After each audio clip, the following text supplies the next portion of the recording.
How are you doing? I'm really looking forward to the show.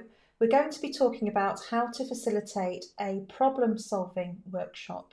And this is for you if you want to run problem solving workshops with your team in business, in any organisation. It could be public sector, charitable, any sector at all, because actually in innovation, a problem is the same thing as an opportunity. So we see a problem as something we can convert into a positive, and also an opportunity is a problem to solve. So we sort of use the words interchangeably sometimes. So it's going to be a really great show. I'm going to talk you through types of problems that this works for, so that you can bring all your team together and have a really great productive workshop. And I'm going to give you different options as well, because it might be that you have various problems and opportunities that come up over time, and it gives you different ways of doing things. So you're not just doing the same old every time. You've got some really fresh variants to use as well. So I'm a big believer in keeping it fresh, keeping it disruptive, and having some different tools in your toolkit that you can use. As always, I'd really love to hear from you. So let me know where you're watching from. Let me know what sorts of problems or opportunities you and your business are working on right now, and we'll see how some of these techniques can help you. So I'll be back in 1 second, just after this. This is the Idea Time Show with Dr. Jo North, helping facilitators expand their creativity, confidence and impact through the power of innovation in action. Gain confidence as a facilitator, confidence with the technology, and confidence with your content and event design. Tune in every week for practical tips, strategies, and interviews that will accelerate your personal and business success. And now, here's your host, Dr. Jo North. So in this show, we're talking about problem solving, and in particular creative problem solving, because solving problems and going after opportunities and making opportunities become real for the business is one way that we use our creativity all the time as business leaders and as people in business. So I'm going to give you a guide to creative problem solving. So you'll get a guide to creative problem solving, what it is, and a brief history. I'm going to share how creative problem solving works and give you a step-by-step guide to show how you can run your own workshop to solve challenging opportunities and problems in your own role and with your team through fresh approaches. So you'll learn how to facilitate a creative problem solving workshop. Now, don't be put off by the word creative. Creative just really means thinking differently, having a fresh go at it and not seeing things the way that you've always seen them, to try and get some new answers and some new ideas that you can use going forward. And I think it's really good. I mean, Einstein's got a couple of really great quotes, and I'm going to paraphrase Einstein here, so apologies, Einstein. But firstly, that we can't solve a problem, a complex problem, with the same thinking that we used to create it in the first place. So creative problem solving is consistent with that. And he also said words along the lines of, if he was going to solve a problem, and a big problem, he'd spend most of his time thinking about understanding the problem in the first place. So we're going to talk about that. How can you understand the problem in the first place, so that the ideas that you have on how to solve it will be even better going forward, and even more useful to you and your business. So as I say, please do say hello. Love to hear from you in the comments as we're going forward. In my last show, there's some sort of glitch with the software that I use, and it wasn't showing me your comments or that people were watching. And then when I came off the live, there were loads of comments there on YouTube, Facebook, and LinkedIn as well. So if that happens again, please don't worry. I will see your comments, but it might be after the show. So I will come back to all of them. I appreciate all of them, and I hope you find the show useful. We will get going and start off then with what is creative problem solving. Well, sometimes this is abbreviated to CPS, and all it is a step-by-step process designed to spark creative thinking and innovative solutions for purposeful change. And it's been around since the 1950s. I've written a great blog about this, an article about this on the history of creative problem solving that you can find on the Big Bang Partnership website if you are super interested and want to get a bit nerdy into this stuff. But essentially, it was the whole sort of ethos around creative problem solving was started by a guy called Osborne, who led an advertising agency, and he wanted to find processes to help make people more creative. And that's when the creative problem solving process was born. He connected with a guy called Pons, and they worked together. And the wonderful thing about that story is they also created problem solving approaches for schools as well. So it was rolled out in schools, and that's going back a few decades now. But actually that creative problem solving process, that original one, is at the heart of design thinking and innovation sprints that we use today. So you might hear me use creative problem solving workshop and sprint and so on interchangeably as I go through the show. But the root of all of these different approaches and techniques comes from the creative problem solving methodology all the way back then. And what they've done is really repackage those and reuse them. So it's a process that you can work through. And isn't that interesting that creativity can be a process? And it's because creative problem solving needs us to think with our whole brain.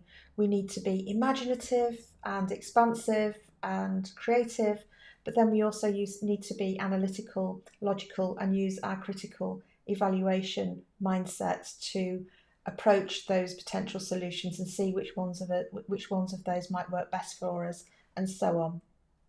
So what is creative problem solving then? If we just break it down very simply, creative, in this context, creative means the production of new and useful ideas or options. Problem is a gap between what you have and what you want. So I love that definition of a problem, a gap between what you have and what you want. And solving is taking action, finding ways for filling that gap. And the process is what steps are you going to take to work through it. So very simple. And there are all sorts of creative problems that I imagine that you're solving in your business all the time. You know, we do this all the time. Sometimes we have problems that are more challenging than others, and that's when we need to sort of workshop them and think them through and get lots of different people's experiences, ideas and input into solving the problem as well. So examples of some of the creative problems you might be solving are shaping a strategy, developing a new product or service. It could be a new marketing campaign, you might want to pivot the business. It could be that you want to bring diverse stakeholders internally or externally together to work something out and create a shared plan. You could use this for work-winning solutions for bid and tender proposals to win new work. Perhaps a more sustainable business model, eco-innovation solutions, social, community innovation, all of these things and many, many, many more. So I've used these principles with people all around the world, literally working with thousands of people, all of them wonderful people, to come together and work through these processes to harness and leverage the collective wisdom, creativity, and connection of everybody participating. Now, there are different types of problem. We don't use creative problem solving workshops where it's a really straightforward, obvious solution. We use them usually where we've got a messy problem in the business or a wicked problem. So a messy problem is where we've got lots of different component parts to the problem. You know, you break it down, but actually it's a series of or a cluster of lots of other problems. So to give you an example of that, if we were going to talk about youth employment or climate change, you know, that they are messy problems because there are so many different components. So what we have to do is do the Descartes thing of breaking the problem down into as many of its component parts as we possibly can, and then tackle each of those and put it all back together again. A wicked problem is where it's really unclear. It's a bit of a shapeshifter. So wicked problems are problems that keep changing and evolving. The goalposts keep moving. I think of things like vaccines for viruses like flu or COVID as being a little bit like that in a way, because as the vaccines change and our immunity changes, so the viruses adapt. So we're constantly looking for new vaccines, new approaches to the vaccine to address those different strains and so on. So we're using this creative problem solving methodology where we've got messy problems, there are lots of different bits to them, we need to break them down, work on them, put them back together again, or when the problem is quite complex and shifting and unclear and we need to make sense of it. Because with these problems, it's no good waiting and thinking, well, it's just too difficult, it's going to be on the too difficult pile. Maybe it'll get better, maybe it'll get easier. Sometimes it does, but most of the time it doesn't. So we have to face into it and work out not necessarily a perfect solution. There doesn't have to be a perfect solution out there, right? But a solution that's going to work best for us, pragmatically for us in the business environment that we're in. So in order to do all of this stuff and to facilitate it, you'll need to be open to new things. So coming in with the right mindset, stretching thinking, getting comfortable with having ideas that might seem a bit out there and a bit different, a bit risky. A tolerance for ambiguity, because when you're in a problem solving workshop, things could go in all sorts of different directions, and it's about giving them a go without closing things down too easily. And also a tolerance for complexity, because the types of problem you'll be working on, you might have loads of information, that you might have things that seem contradictory or competing views and competing perspectives. So it's really about being prepared for that and being in the right mindset for it, so that you can work through all that complexity and do a lot of sense making and help other people in the room with you, virtual or physical, on that sense making journey as well. So here's your creative problem solving workshop journey. As always, we start with a welcome and a warm up, even if people know each other, get people's heads into the room and the mind on the item in question. Then we're going to talk about a bullseye session, which is about really understanding the problem. Remember, I said that Einstein said if he had a big problem to solve, then he would spend most of his time thinking about what the problem is and understanding it. Not word for word, right? But that's the sort of thing that he meant. Then into ideation, having ideas about how to solve the problem, taking the best ideas and developing them is in the idea development part, and then you'll do an action plan, review next steps and closed. So in this show, I'm going to focus on the bullseye session, the ideation part, and the idea development session within the overall agenda. And I think you can do this in probably 2 to 3 hours, maybe half a day. If you work through at pace and you're really well organised and you plan what you're going to do. As always, any questions or comments on the way, then let me know. But the first thing we need to do with a creative problem solving workshop is to be really clear on what's the mission, what's the purpose, why are you here, what is the problem that you want to solve, and where do you want to be, what do you want to get out of it. So create a workshop mission. You might do this in advance and then share it with your participants and ask them to shape it further and develop it and challenge it. Or you might want to do it in the actual workshop itself. It really depends how much time you've got and how clear you are, or how clear you think you are about the challenge at hand before you go in. So your workshop mission will give everybody clarity, and we want a laser-like focus on this is what we're aiming for, this is the mission of this session, this is what we want to achieve. And it's great if it could be a question or a statement that you want to address to get better, more relevant ideas and solution to solve the problem. So really think about the wording of the workshop mission. And I've done a whole separate video and episode on this, as well as an article on this, which is about problem statements and challenge statements. So you can find that on the YouTube channel if you want to watch the video, and you can find the article on the blog on the Big Bang Partnership website. So I'm going to give you the headlines, but there's lots more in those resources, all free for you to go and use. So 4 ingredients of a great mission. Firstly, it needs to be people focused. So think about the people who are involved in the situation, rather than only being focused on the tech, the economic goals, or the product specifications or whatever. Sometimes I see missions and they just haven't got any people element to them at all. And that's not really engaging, and it doesn't generate ownership. And of course, people are integral in problems and solutions for those problems as well. Secondly, it needs to have scope for creativity. So if your mission is too tight and too narrow, then there's not going to be a lot of place and space for people to explore outside of that. So make sure it's got enough scope for different ideas, approaches, and solutions to come forward.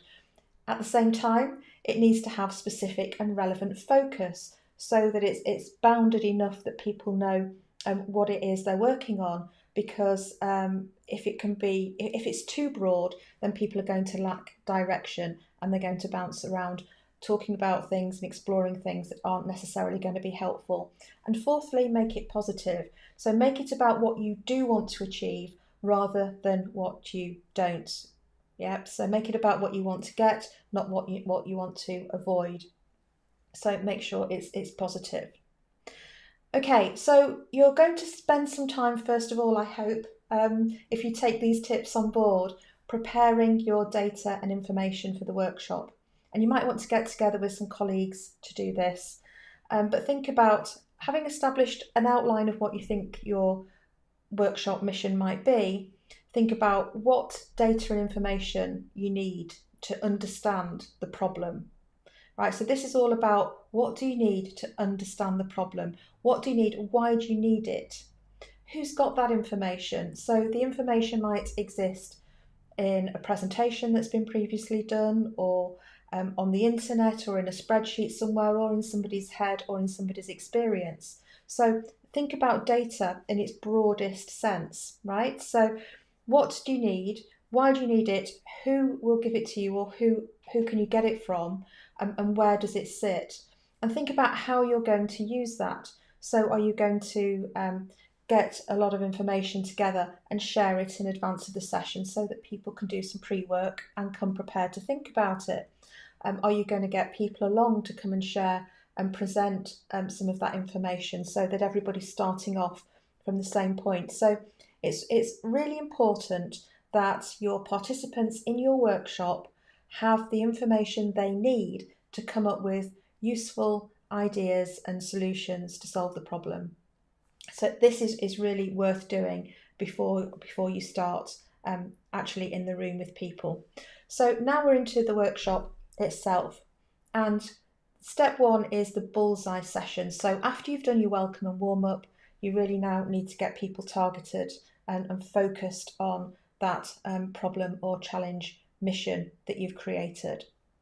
So you're also in this session sharing a knowledge base. So you're making sure that everybody has got the knowledge that they need. You're starting to get people collaborating around the room and developing a deeper understanding of the why, the opportunities, the constraints, the different dimensions of the current challenge. And you can do this through data, experts, and research based on the work that you've just done, that we've just talked about. And I'm going to share a number of tools that you can use, like lightning talks, experts, user or customer interviews, and so on, to help you with this bullseye session. So one option that you can use, and I really like this, is lightning talks, as long as people are properly briefed.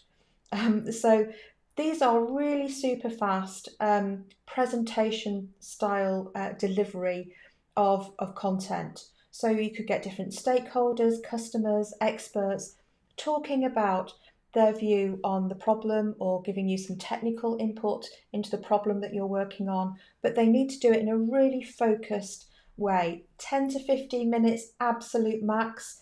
We're not talking about lengthy presentations here, slide after slide after slide, right? So really, really nice and pacey with a clear, focused message that's been well considered. For a good lightning talk, you need to brief the lightning talkers, the lightning speakers in advance, and make sure they're really clear, because it's different from a standard presentation. in that it's more concise and it's a bit pacier. It's much more focused. So sometimes I'll ask a few people to give a short lightning talk of 5 to 10 minutes each to give different perspectives or to share different areas of expertise. Expert interviews is a nice alternative or a nice complement to use with your lightning talks, to share information and get people up to speed and knowledgeable about the problem. These rely on stories and experiences, and sometimes you might want to have a panel maybe of experts or key stakeholders or customers, or a mix of those, or you might want to do it on a one-on-one basis. But the goal of this is for the people listening, the participants, to gain insights from the expert's perspective. Now, while they're doing this, I like people to listen actively, so not just sitting and passively listening, because they'll be having all sorts of ideas and thoughts, some of which might be really helpful. So I ask them to write those down and use sticky notes, using the how might we method to capture those as they're listening to the lightning talks or expert interviews. And I'll come on to that now. How might we is an innovation question, where you're getting people to think about possibility. So how means that the answer might be out there, right? So it gets them thinking that this is possible. Might is okay, that the answer might not work. There might not be a solution along this, that there could be or there might not be, and it doesn't matter. Yeah, so it gives people space. They don't have to be correct, if that makes sense. And the we is all about teamwork and collaboration. It reminds people that everybody's in this together. So when an expert is speaking or they're listening to a lightning talk, I get them to write questions that pop up, framed as how might we, and then finish that phrase, and get each of those how might we questions onto individual sticky notes so that they can be used and developed further down the sprint. So I hope that makes sense. It's easier to do and harder to explain, but if it doesn't, then let me know in the comments, and I'll come back to you and try and clarify that. But essentially, they're just listening. They're using how might we on a sticky note, and then having a selection of those. And once they've got those, you can then do affinity mapping and voting. And affinity mapping, all that is a posh way of saying clustering or playing snap, putting similar how might we questions together into groups, and looking at what people have got, and then deciding which are the most important questions. That's where the voting comes in. You can use sticky dots or people putting just blobs with pens on things. So sort the sticky notes out, place snap into the how might we question categories, and then vote on the most important questions that you want to answer and work on in the creative problem solving workshop. So that's a little process that you can use. Another thing that you can add in or use as a complement or instead of is rose, thorn, bud. And that's an activity for identifying things as positive, negative, or having potential. And you use 3 different coloured sticky notes, either virtually or physical sticky notes for this. For example, pink could be the rose, things that are positive. Blue could be things that are negative, the thorn, and bud is green, things that have potential. So rose is the metaphor for things that are positive, thorn is for things that are negative, and bud is for things that have potential. And essentially what you're asking people to do is to generate data points, things that they know or believe they know, assumptions they're making about the problem that you're working on, and put the positive ones on pink, the negative ones on blue, and the green ones on, the potential ones on green, and then you can see what sort of data points you've got and start to work with those as a group as well. If you want to have another look at the mission for the workshop, your problem or challenge statement, abstraction laddering is a really nice technique to use. Excuse me. Because it really gets you to stretch and gets participants to stretch their thinking around the mission. So draw a ladder, and this is just one, this is an example I found. So I'm not going to take credit for this example. It's one that I found, but it wasn't attributed to anyone. So you've got your initial problem, your mission in the middle of your ladder. And in one direction, you ask people to think, why is there, is this the problem? And then how in the other direction. So for a problem, which is how might we design a better electric car, the why, going in the upwards direction, is to help people access a more efficient way to get around or to increase sales of our line of vehicles. And then the how might we questions might be, how might we increase sales of our line of vehicles? How might we help people access a more efficient way to get around? So that's going in the why direction. In the how direction, we've got how by making our batteries last longer, or how by making our electric car the easiest to drive. So hopefully you can see that by stretching your mission statement for your problem solving workshop, you're actually getting some different questions coming out, and they're really valuable things to potentially to tackle and find solutions for in the upcoming ideation part of your creative problem solving agenda. So this is really nice, and I think it's a great way of getting people's minds working. It's a bit of a brain expander. I do like using brain expanders in sessions. And finally, another option for you. Remember I said I'm giving you a whole toolkit of different options that you can choose from, so that you've always got different versions of things. You're not doing the same old thing over and over for every business problem or challenge that you've got. You've got different approaches, so you can be disruptive with people in a good, creative and positive way. Is to pick a target. So this is really about just creating a visual map of everything that's in the expert interviews or lightning talks, in the how might we questions, and in all the activities we've talked about earlier. Just create a visual map of them, and then agree as a team which ones or what one you think is the target that's going to be the focal point moving forward. So this is quite a nice thing to do to bring everything together.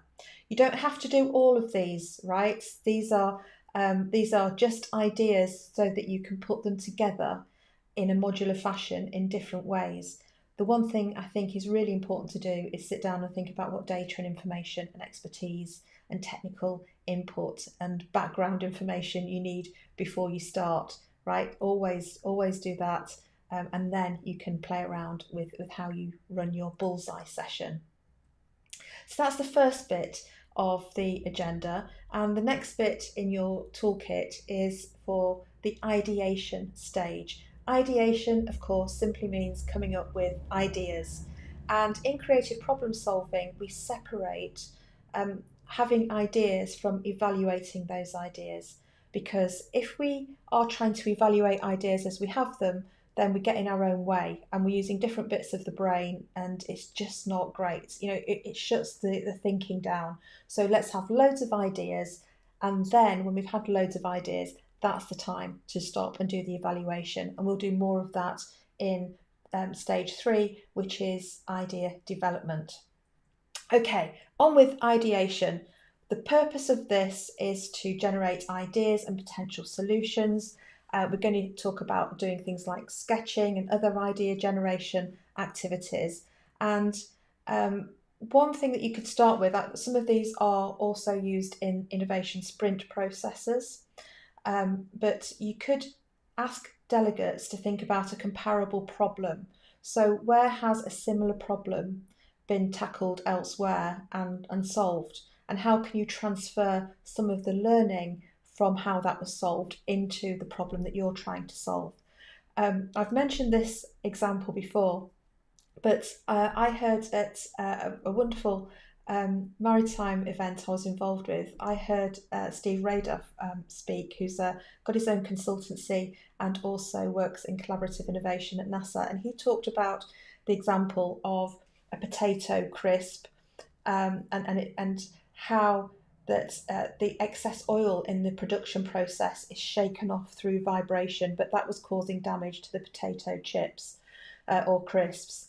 And so a call was put out to see did anybody know how to get the excess oil off a delicate item like a potato crisp without damaging it. And the solution actually came from a musician, and it was about using sound waves. So the person who made the suggestion of using sound was a violinist and understood all about acoustics and sound waves and sound technology. And that was a really viable solution, right? So usually someone somewhere has solved a similar sort of problem to the one we're working on. It might not be identical, but we can learn from what they've done. So look for things in other industries, other fields that you can transfer that across. So get people doing that, talking about that. This is one rare exception where I do like people to use laptops or newspaper. I often ask them to use newspapers, but laptops and so on, so they can do research. And then for them to get their ideas together through a process called boot up note taking. I nearly said boot up note taking, but what I meant was boot up note taking. So just really getting their ideas, warming up, thinking about what they've researched and so on before you get them going on Crazy Eights. So Crazy Eights, a core innovation sprint method. All that people need is a sheet of A4 paper, and I ask for this when people are working virtually as well. I really like people to use a pen and paper sometimes and go old school, go a bit analog. So fold the paper so that 8 boxes and spend a minute in each of the boxes sketching a different idea or a different idea evolution to solve the problem, working individually. So we all work on our own together when I run this. I get everybody working for a minute on a certain box on the page, and then when the minute's up I ask people to move to the next one, and the next one, the next one, the next one, and so on until all of the 8 boxes have been completed. And of course it gets harder for some people, then if they've got 5 or 6 they're doing okay, but 7 or 8 feels a bit of a squeeze. Although other people find that they're just getting going, they're warming up at 7 or 8. So it's a really fun thing to do, and it's a way of getting at least 8 ideas per person in your creative problem solving workshop. And then I asked them to create a solution sketch. So to take the best ideas from the Crazy Eights, they can work individually, in pairs, in small groups, and talk about the best ideas, and then collaborate to create a single number of solution sketches together. So this is about taking the ideas they're most interested in, creating a sketch, showing how it would work, adding in notes, and really aiming to create something which stands alone and is self-explanatory. So somebody could pick up the solution sketch, have a look at it, look at the drawing, look at the notes that go with it, and understand what the solution is all about and what it's proposing. Okay, so let's just run through that again. You've looked at comparable problems that have been solved elsewhere that are similar to yours and got some ideas from that, and people have thought about that in their boot up note taking. Then you've run the let's all work on our own together with the Crazy Eights, 8 times 1 minute, and 1 idea box per minute. So everybody's got 8 ideas, and then taking the best of those ideas in small groups and combining them into solution sketches, a solution sketch or 2 per group, so that really nice self-explanatory summary with drawing and writing. Now the drawing, I know you could say some people don't like drawing, but it's really good for getting the brain going. We're doing explanatory drawing, and it's not about being great at art, it's about communicating an idea, it's about communicating a concept. So it could be a flow chart or a storyboard or a process diagram or anything like that, or a bit of an engineering sketch, whatever you think works. But drawing with a pen and paper does get people's brains thinking differently. And if you've got groups working virtually, of course they can do that on the whiteboard as well, on the virtual whiteboard. And then it's about sharing all of those and picking the ones that seem to have the most promise and the most potential to solve that mission, that workshop mission that you created and shared and evolved at the beginning of the session. You could forget all of that process from the comparable problems all the way through to solution sketches and voting, and just ask people to do a simple mind map of ideas that they've got for solving the problem. So this is another nice alternative. You put your problem statement, your mission in the middle, and then ask people to think really expansively as many ideas as they can around that in terms of how to solve that. A nice, more structured version actually of a mind map is the lotus blossom technique, and uh, it's got lots of boxes that you open out and out and out. It's very simple but really effective, and it works in the same way as a mind map, only, as I say, with a bit more structure. So if you're interested in looking at that, on the YouTube channel, there is a video all about how to use what is the lotus blossom technique and how to use it. It doesn't take long to watch. And again, there's an article on the lotus blossom in the Big Bang, on the Big Bang Partnership website under blog. You can just search for it. Just put lotus blossom in the search within the blog and it will come up for you. You could use something like 5 whys, getting people to explore why that there is a problem in the first place, what's causing it, asking why over and over and over to get to the root cause and start thinking about how to address some of those root causes with different ideas as well. You could think about what's helping with the problem and what's hindering, and how you can proactively use the things that help and how you can get round or blast through or overcome the things that are hindering as well. So think about, you can get them to do this, just get them to write down everything that's going to help and write down everything that's going to get in the way or hinder. Okay, now step 2 is how can you proactively use those things that are going to help, write that down, and how can you overcome or get round the things that are hindering you. And ask them to do that. So you've got all of these loads and loads of ideas. At this stage, if people are having ideas, then please do get them to write them down, and say them. And again, we're not critiquing yet, we're just getting all the ideas down. Scamper is a nice one for the right situation as well, for the right type of problem. So Scamper is an acronym. It's an innovation classic as a tool. And you essentially use each of these words that form the Scamper acronym to think about how you can use them to generate other ideas. So Scamper stands for substitute, combine, adapt, modify, put to other uses, eliminate and reverse. So what if we were to substitute something else for this? What if we were to combine? We could put this and this together. What if we adapted it a bit? What if we modified it? What if we did this with it instead, as in put to other uses? What if we eliminated these things entirely? What if we reversed it and did it the other way around? So it's a great activity for getting people to think about the shape of it and how they might tackle something in different ways.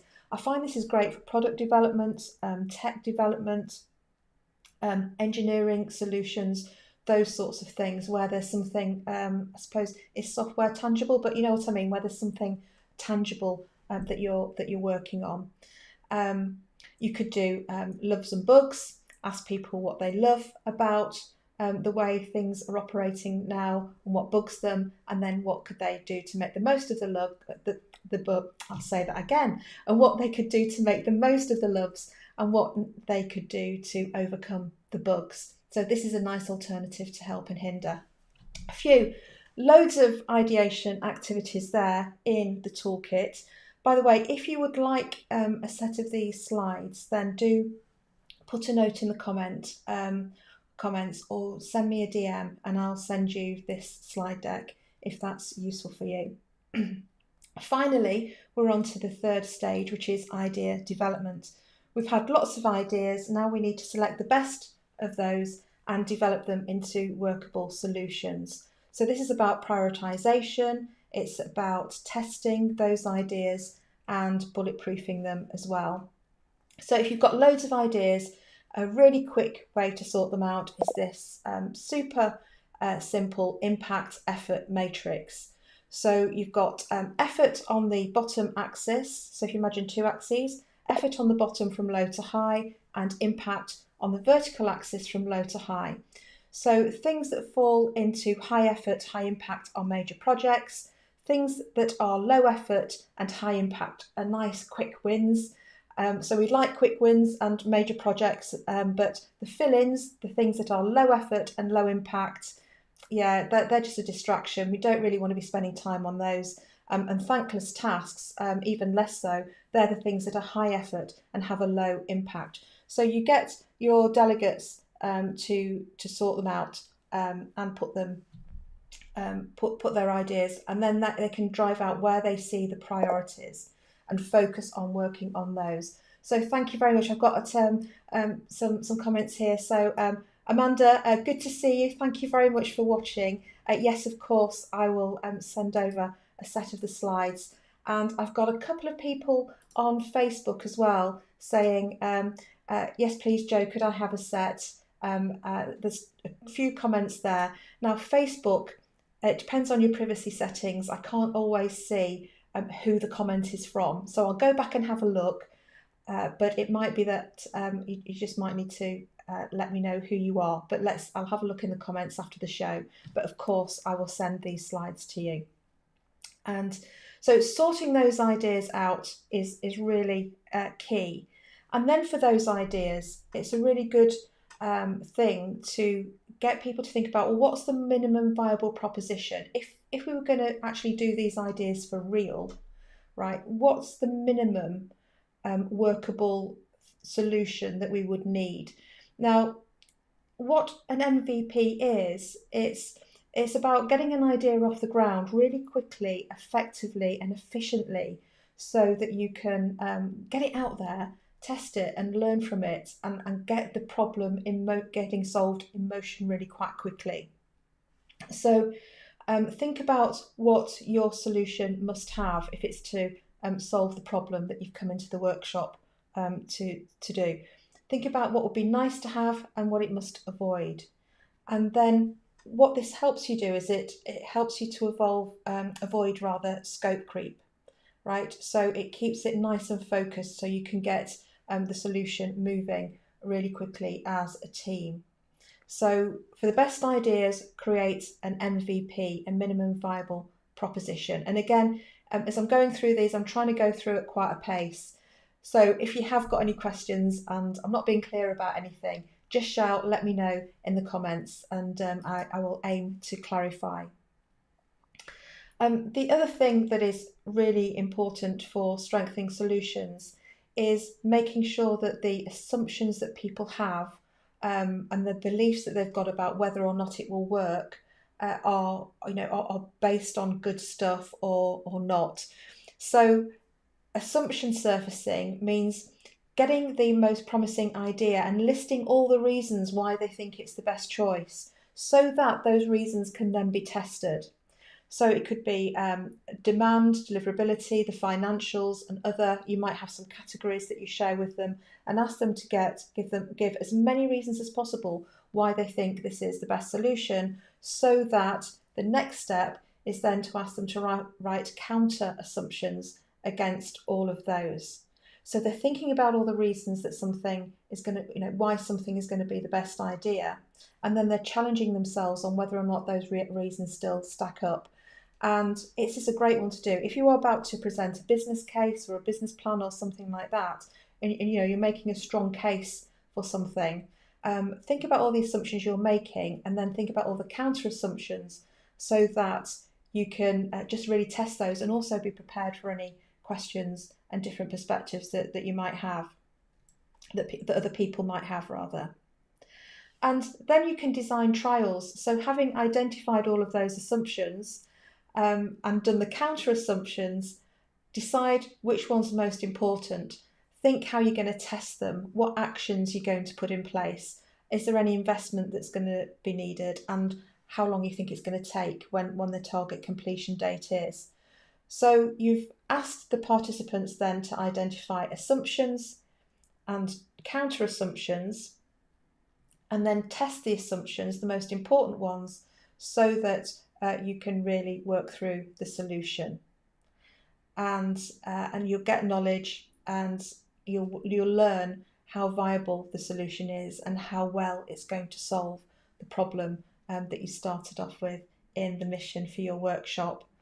Well, there's loads there. I hope that was okay. I know there was a lot, but I do like to give you different versions and different variants so that you're not just stuck doing the same old thing over and over again. But if you follow that process and you use the different elements from the bullseye sessions, the ideation and the idea development and put them together, then you will get, I think, and based on the evidence that I've seen over many, many years and thousands of people, you will get better, more useful solutions to the business problems and opportunities that you're working on. There's more free stuff over at bigbangpartnership.co.uk/resources, more videos on YouTube. So do give me a like and a subscribe if that's been useful for you, because that really helps and get things out. So thank you very much. And Amanda, thank you very much indeed for joining as well. I'm pleased you found that useful. And I've got a number of more comments coming in from Facebook as well. And Emma on LinkedIn saying another fantastic session. And thank you for sharing. You're very welcome. I do this in the hope that it's useful. Yeah, so my aim is to be useful to you, and I'm really pleased that it helps a bit. So thank you to everyone watching on Facebook as well. Right, okay, so that's it for today. I'll send the slides out. Don't forget to let me know if you'd like those, whether or not you're watching. You might be watching in the future on replay. I'll send them to you. Just leave me a note in the comments. And I'll see you next time. Bye for now. Thank you for tuning in to the Idea Time Show, brought to you by Dr. Jo North. Don't forget to subscribe to our channel and access more completely free resources at bigbangpartnership.co.uk/resources. We'll see you next time.